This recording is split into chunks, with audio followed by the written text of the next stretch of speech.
చేపట్టడానికి ఆయన ప్రయత్నాలు చేస్తున్నారు. జగన్మోహన్ రెడ్డి ఏనాడైనా ప్రయత్నం చేశాడా? అక్కడికి వెళ్ళి ప్రధానమంత్రి గారిని కలిసి కాళ్ళు పట్టుకొని బాబు నా కేసులు తీసేయండి, నా కేసులు ఆపండి అని చెప్పడం తప్ప ఏ రోజైనా మంత్రులను కలిశాడా? మంత్రుల దగ్గర నుంచి కావలసినటువంటి నిధుల గురించి ఎప్పుడైనా అడిగాడా? జగన్మోహన్ రెడ్డి గురించి మీరా మాట్లాడేది? పేరున్నాని నువ్వేమంటావు? చంద్రబాబు గారిని 6 అడుగులు అబద్ధం అంటావా?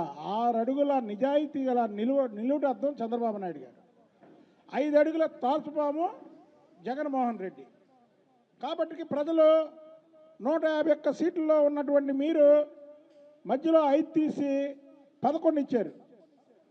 ఈ తాచుపాము పవర్లో ఉండడానికి వీలు లేదు. ఈ తాచుపాముకి తన మన భేదం లేదు. ఎవరిని పడితే వాళ్ళని కాటేస్తుందని తాచుపాముని రాజకీయాల్లోంచి తరిమి కొట్టడానికి మీకు ఆ నెంబర్ ఇచ్చారు. చంద్రబాబు నాయుడు గారంటే 6 అడుగుల నిజాయితీ గల నిలువుటద్దం. కాబట్టికే నీ తండ్రి వైఎస్ రాజశేఖర రెడ్డి కానీ నువ్వు కానీ ఆయన మీద ఎన్ని ఎంక్వైరీలు చేసినా ఎన్ని కేసులు పెడదామని చూసినా సరే ఆయన ఎప్పుడూ కూడా తప్పు చేయలేదు. కాబట్టికి ఆయన్ని మీరేం చేయలేకపోయారు. పెట్టావు జైల్లో. ఎందుకు పెట్టావు? ఆయన మీద ఎలాంటి ఆధారాలు లేకుండా నీ పవర్ను ఉపయోగించి లోపల పెట్టావు. ఆ లోపల పెట్టినందుకే కదా 99 దేశాలలో ఆయనకి నీరాజనం పలికారు. నువ్వు చేసిన పిచ్చి పనికి ప్రజలు ఏకపక్షంగా చంద్రబాబు నాయుడు గారి పక్కన వచ్చారు. కాబట్టి ఈ పేరున్నాని ఈ కోడిగుడ్ల మంత్రి వీళ్ళిద్దరూ కూడా తెలుసుకోవాల్సినటువంటి విషయం ఉంది. ఇకపోతే గుడివాడ అమర్నాథ్ ఏమంటాడంటే, బాబు అమర్నాథ్ నన్ను పొద్దున్న సాక్షి పేపర్ చూసుకో ఒకసారి. సాక్షి పేపర్లో విశాఖ స్టీల్ ప్లాంటు అమ్మేయడానికి కేంద్ర మంత్రి వచ్చాడు అన్నారు సాక్షి పేపర్లో. సాయంత్రానికి విశాఖ స్టీల్ ప్లాంట్ అమ్మేదే లేదని కుమారస్వామి గారు ప్రకటన చేశారు. అంటే మీరు ఏ మత్తులో ఉన్నారు? సాక్షి మత్తులో ఉన్నారు. సాక్షి పేపర్లో రాసేయన్నీ అబద్ధాలని ప్రతి ఒక్కరికి తెలుసు. ఇంకెన్నాళ్ళు మాయ చేస్తారు? ఇంకెంతమందిని మోసం చేస్తారు? మీరు మాట్లాడే విధానం ఏంటి? నెల రోజులు నిన్నటికి చంద్రబాబు నాయుడు గారు ముఖ్యమంత్రి అయ్యి సూపర్ 6 అన్నారు. సూపర్ 6లో ఒక పథకం అమలు చేశారు. ఇంకా 5 పథకాలు ఉన్నాయి. 5 పథకాలు కూడా అమలు చేస్తారు. ఎందుకు మీరు సోషల్ మీడియాలో తప్పుడు వార్తలు రాయిస్తున్నారు? అప్పుడే చంద్రబాబు నాయుడు గారు నిజాయితీగా ఉన్నాడు. ఈ సూపర్ 6 పథకాలని ఇక్కడ అమలు చేయాలనే తపంతోనే కేంద్రంకి వెళ్ళి గడప గడప ఎక్కి కేంద్ర మంత్రుల్ని ఈ రాష్ట్రానికి ఏం కావాలో ప్రధానమంత్రితో సహా అందరినీ అభ్యర్థించి వచ్చి మీడియా సమావేశాలు పెట్టి శ్వేతపత్రాలు రిలీజ్ చేస్తుంటే శ్వేతపత్రాల మీద కూడా మీరు మాట్లాడతారా? జగన్మోహన్ రెడ్డి ఏ రోజైనా శ్వేతపత్రం రిలీజ్ చేశాడా? లేదా లైవ్లో అధికారులతో మాట్లాడుతున్నట్టు ఎప్పుడన్నా మాట్లాడా? నిజాయితీ గల నాయకుడు కాబట్టి లైవ్లు పెట్టాడు, లైవ్లో మాట్లాడాడు, రాష్ట్రానికి ఏం చేయాలో చెప్తున్నాడు.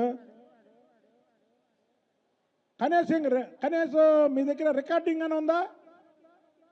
ఈ రాష్ట్రం కోసం, ఈ రాష్ట్రం భవిష్యత్తు కోసం మాట్లాడినటువంటి రికార్డు అన్న ఉందా మీ దగ్గర? బుక్కన రాజేంద్ర ప్రసాద్ ఎక్కిన 3 నెలలకు ఒకసారి అన్నాడులే. కియా వైఎస్ రాజశేఖర రెడ్డి ముఖ్యమంత్రిగా ఉన్నప్పుడు ఆయన లేఖ రాశాడు కియా ఇప్పుడు వచ్చిందని. అబద్ధాలు ఆడడానికి కూడా ఒక అర్థం పర్థం ఉండాలి. అలాగే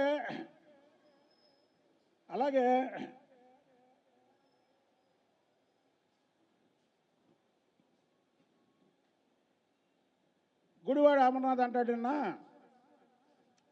బీపీసీఎల్ 60,000 కోట్లు ఇక్కడికి తెస్తారని అంటే ఇంక మార్చిలోనే తెలిసిందంట. మార్చిలోనే జగన్మోహన్ రెడ్డితో మాట్లాడారంట. నేను చెప్తున్నాడు వీళ్ళకి మతిపోయింది. వీళ్ళకి పదవులు లేకపోయేసరికి వీళ్ళు ఏంటంటే పదవికాంక్షల దగ్గర పదవికాంక్ష తప్ప వేరేదే లేదు వీళ్ళకి. ప్రజల గురించి పట్టించుకోవడం కానీ ప్రజా సేవ చేయడం కానీ జగన్మోహన్ రెడ్డి దగ్గర నుంచి కింద స్థాయి వరకు పదవికాంక్ష తప్ప వేరే ఆలోచనే లేదు. మరి ఈయనకి ఏమైనా కల్లోకి వచ్చి చెప్పాడేంటి బీపీసీఎల్ రాష్ట్రానికి 60,000 కోట్లు తీసుకొస్తారని? మరి జగన్మోహన్ రెడ్డి ఎందుకు చెప్పలేదు ఆ రోజు ప్రజలకి? చంద్రబాబు నాయుడు గారి మీద నమ్మకంతో ఇవాళ బీపీసీఎల్ వాళ్ళు 60,000 కోట్లు ఇక్కడ పెట్టుబడి పెట్టడానికి వస్తున్నారు. అంతేగాని జగన్మోహన్ రెడ్డి ముఖ్యమంత్రిగా ఉంటే 60,000 కోట్లు ఇక్కడ పెట్టుబడి పెడితే అందులో మొత్తం 30,000 కోట్లు జగన్మోహన్ రెడ్డి కొట్టేస్తాడని తెలిసి ఏ కంపెనీలు కూడా ఇక్కడ పెట్టుబడులు పెట్టడానికి రాలేదు. చంద్రబాబు నాయుడు గారి మీద నమ్మకంతో ఆ రోజు కియా కంపెనీ ఇక్కడ పెడితే మీ పార్లమెంట్ సభ్యుడు ఏం చేశాడో ప్రజలందరికీ తెలుసు కదా. అందులో వాటా అడిగాడు. అక్కడ ఉన్నటువంటి పార్లమెంట్ సభ్యుడు అందులో వాటా అడిగాడు. కియా కంపెనీలో వాటా ఇస్తారా ఎవడన్నా? అమర్ రాజా బ్యాటరీలోని వాళ్ళని ఇబ్బంది పెడితేనే కదా ఇక్కడి నుంచి వాళ్ళు తెలంగాణకు షిఫ్ట్ అయింది. అసలు మీరు మతి ఉండి మాట్లాడుతున్నారా, మతి లేకుండా మాట్లాడుతున్నారా? వీళ్ళు ఎప్పుడైతే పేరు నాని వాళ్ళ కొడుకు ఓడిపోయాడో, ఎప్పుడైతే ఈ అమర్నాథ్ రెడ్డి హైయెస్ట్ మెజార్టీ, సిగ్గు కూడా లేదు, సిగ్గు ఉండాలి మాట్లాడడానికి.